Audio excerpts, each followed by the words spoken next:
بسم الله الرحمن الرحيم. الرحمن علم القرآن خلق الإنسان علمه البيان. الشمس والقمر بحسبان والنجم والشجر يسجدان. والسماء رفعها ووضع الميزان ألا تطغوا في الميزان وأقيموا الوزن بالقسط ولا تخسروا الميزان. والأرض وضعها للأنام فيها فاكهة والنخل ذات الأكمام والحب ذو العصف والريحان فبأي آلاء ربكما تكذبان.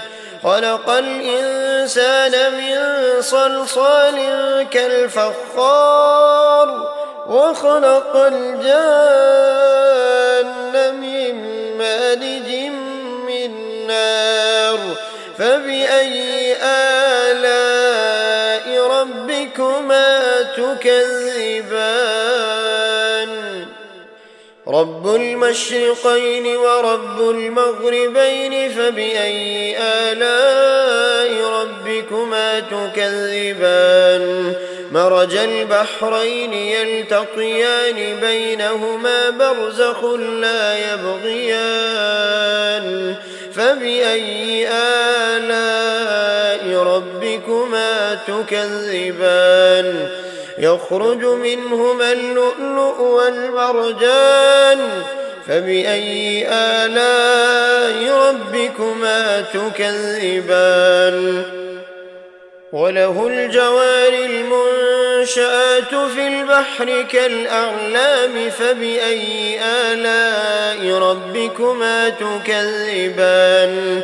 كل من عليها فان ويبقى وجه ربك ذو الجلال والإكرام فبأي آلاء ربكما تكذبان. يسأله من في السماوات والأرض كل يوم هو في شأن فبأي آلاء ربكما تكذبان. سنفرغ لكم أيها الثقلان فبأي آلاء ربكما تكذبان. يا معشر الجن والإنس إن استطعتم أن تنفذوا من أقطار السماوات والأرض فانفذوا لا تنفذون إلا بسلطان فبأي آلاء ربكما تكذبان. يرسل عليكما شواظ من نار ونحاس فلا تنتصران فبأي آلاء ربكما تكذبان. فإذا انشقت السماء فكانت وردة كالدهان فبأي آلاء ربكما تكذبان. فيومئذ لا يسأل عن ذنبه إنس ولا جان فبأي آلاء ربكما تكذبان. يعرف المجرمون بسيماهم فيؤخذ بالنواصي والأقدام فبأي آلاء ربكما تكذبان. هذه جهنم التي يكذب بها المجرمون يطوفون بينها وبين حميم آن فبأي آلاء ربكما تكذبان. ولمن خاف مقام ربه جنتان فبأي آلاء ربكما تكذبان. ذواتا أفنان فبأي آلاء ربكما تكذبان.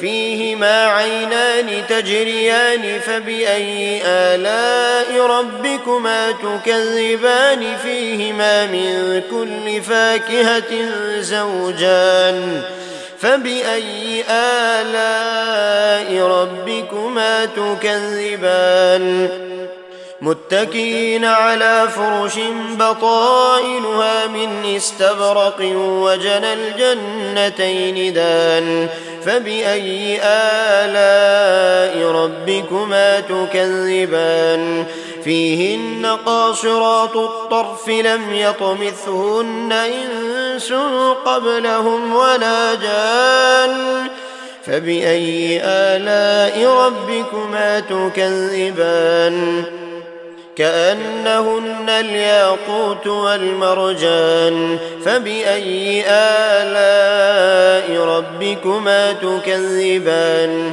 هل جزاء الإحسان إلا الإحسان فبأي آلاء ربكما تكذبان ومن دونهما جنتان فبأي آلاء ربكما تكذبان مدهامتان فبأي آلاء ربكما تكذبان فيهما عينان نضاختان فبأي آلاء ربكما تكذبان فيهما فاكهة ونخل ورمان فبأي آلاء ربكما تكذبان فيهن خيرات حسان فبأي آلاء ربكما تكذبان حور مقصورات في الخيام فبأي آلاء ربكما تكذبان لم يطمثهن إنس قبلهم ولا جان فبأي آلاء ربكما تكذبان متكئين على رفرف خضر وعبقري حسان فبأي آلاء ربكما تكذبان تبارك اسم ربك ذي الجلال والإكرام